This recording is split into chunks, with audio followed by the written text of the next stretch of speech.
Այսօր գործող ցանկացած պաշտոնյա, կառավարության անդամ թե պատգամավոր, համայնքի ղեկավար թե հիմնարկի տնօրեն, ովքեր իրենց աչքի առաջ կունենան կոռուպցիոն գայթակղություններ ու կտրվեն այդ գայթակղությանը, պետք է վստահ լինեն, որ ապօրինի կերպով ձեռք բերված ոչ մի գույք չի մնալու իրենց եւ իրենց ընտանիքի անդամների տիրապետմանը։ Վերջին տարիներին կառավարությունը բավարար ջանքեր է գործադրել դատաիրավական համակարգի բարեփոխումների եւ ինստիտուցիոնալ զարգացման համար։ Եվ կարող ենք ակնկալիք ունենալ, որ Հայաստանի զարգացման ընթացքը շեղած հանցագործությունները բացահայտվեն եւ մեղավորները պատժվեն, արժանի պատիժ ստանան եւ որոշ պրոցեսներ, այդ թվում մարդու իրավունքների եվրոպական դատարանի որոշումները հույս են ներշնչում, որ ամեն ինչ հենց այդպես էլ կլինի։ Այս կենսական գործընթացի վիժեցման մեծագույն ռիսկը, ուզում եմ ուղիղ ասել իմ տպավորությունը, կապված է դատական համակարգի գործունեության հետ։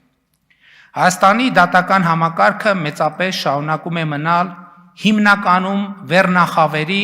եւ հիմնականում նախկին վերնախավերի եւ շահերի ու հետաքրքրությունների պաշտպան։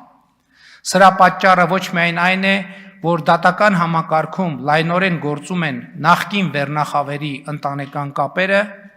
այստեղ մենք ունենք նաև ինստիտուցիոնալ խնդիր։ Հայաստանի դատական համակարգը կաստայացված է եւ չունի լիարժեք օրգանական կապ իշխանության միակ աղբյուրի եւ կրողի ժողովրդի հետ։ Հայաստանում իշխանության միակ աղբյուրը ժողովուրդն է, բայց գործում են դատական իշխանության գեներացման համակարգեր, որոնք ժողովրդից այնքան են հեռացված, որ ըստ էության նրա հետ ոչ մի կապ չունեն։ Հարցեր է հարուցում մասնավորապես դատավորների կողմից բարձրագույն դատական խորհրդի անդամներ ընտրելու կարգավորումը, որովհետև պարզ հարց է ծագում, իսկ ումից է բխում բարձրաստիճան պաշտոնյաներ ընտրելու դատավորների այդ իշխանությունը։ Հայաստանում որևէ իշխանություն կարող է բխել միայն ժողովրդից, եւ այն իշխանությունը, որը ժողովրդից չի բխում, առնվազն հարցեր է առաջացնում։ Այս տարօրինակ կառուցակարգը, որի մասին խոսեցի, մինչև օրս գործում է մի պարզ պատճառով, այն գտնվում է սահմանադրական պաշտպանության ներքո, եւ դատական համակարգում նույնպես իշխանության լիարժեք լեգիտիմություն հաստատելու միայն մի ճանապարհ կա՝ նոր սահմանադրության ընդունումը, որով անհրաժեշտ է լուծել նաև երդվյալ ատենակալների ինստիտուտի ներդրման հարցը։ Այս փոփոխությունների արդյունքում կոռումպացված շրջանակների արդարությունից ու արդարադատությունից խուսափելու հնարավորությունները էականորեն կկրճատվեն, եթե չասենք գրեթե կբացառվեն։ Սա է պատճառը, որ այդ նույն շրջանակները ջանք ու եռանդ չեն խնայում նոր սահմանադրության ընդունման օրակարգը դեմոնիզացնելու, այն որպես օտարերկրյա, ավելի ճիշտ ադրբեջանական օրակարգ ներկայացնելու համար։ Նախ պիտի արձանագրեմ, որ նոր սահմանադրության ընդունման օրակարգը մաքուր հայաստանյան օրակարգ է, ոչ միայն այն պատճառով, որ դեռևս 2020 թվականի փետրվարին մենք որդեգրել ենք այդ օրակարգը եւ հայտարարել դրա մասին, այլև հիմա Հայաստանի Հանրապետության քաղաքացիները քվեարկելով քաղաքացիական պայմանագիր կուսակցության օգտին, քվեարկել են նաև այդ օրակարգի օգտին, որովհետև նոր սահմանադրության ընդունումը քաղաքացիական պայմանագիր կուսակցության նախընտրական ծրագրի կարևոր դրույթներից մեկն է, այն հիմնավորմամբ, որ Հայաստանի ժողովուրդը իրավունք ունի ի վերջո իր լեգիտիմ եւ ազատ կամ արտահայտմամբ ընդունված սահմանադրություն ունենալ եւ ազատ կամ արտահայտմամբ իր համար սահմանել իրավակարգ եւ ապրելու կանոններ։ Մյուս կողմից հնարավոր չէ ժխտել, որ Ադրբեջանը շատ ակտիվ արծարծում եւ նույնիսկ գործիքայնացնում է սահմանադրական բարեփոխումների թեման եւ սա հանրահայտ փաստ է,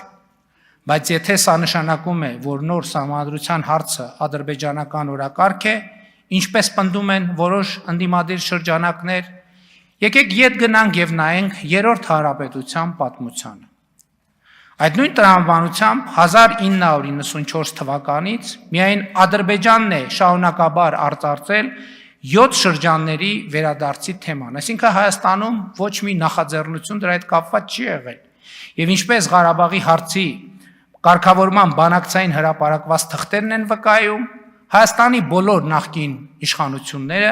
այն է գործող երկու ընդդիմադիր խմբակցությունների քաղաքական կամ առաջնորդները, պաշտպանները կամ ներկայացուցիչները այդ խնդրով ակտիվ բանակցություններ են վարել։ Բայց ինչու են բանակցել։ Բայց ինչու են 24 տարի Հայաստանը պահել ադրբեջանական օրակարգի մեջ։ Ինչու են առաջնորդվել ադրբեջանական օրակարգով։ Միթե այն պատճառով, որ ղեկավարվել են Ադրբեջանի կողմից կամ եղել են Ադրբեջանի ներկայացուցիչը, մանավանդ որ նրանց մի մասը ծնվել եւ մեծացել են Ադրբեջանում։ Այս բնորոշումները անում եմ ցույց տալու համար, թե մեր մի շարք ընդդիմադիրների տրամաբանությունը ինչ անհեթեթ հետևությունների կարող է հանգեցնել։ Ինչ վերաբերում է նոր սահմանադրության տեքստին, այն կհրապարակենք առաջիկա ամիսների ընթացքում եւ ինչպես ասել եմ 1990 թվականի անկախության հռչակագրին նոր սահմանադրության մեջ հղում չպետք է լինի։ Ինչու։ Մի պարզ պատճառով մենք հայտարարել ենք Ղարաբաղի շարժումը չշարունակելու, ավարտելու անհրաժեշտության եւ որոշման մասին, կայացրել ենք այդ որոշումը եւ ժողովուրդը այդ որոշումը հաստատել է։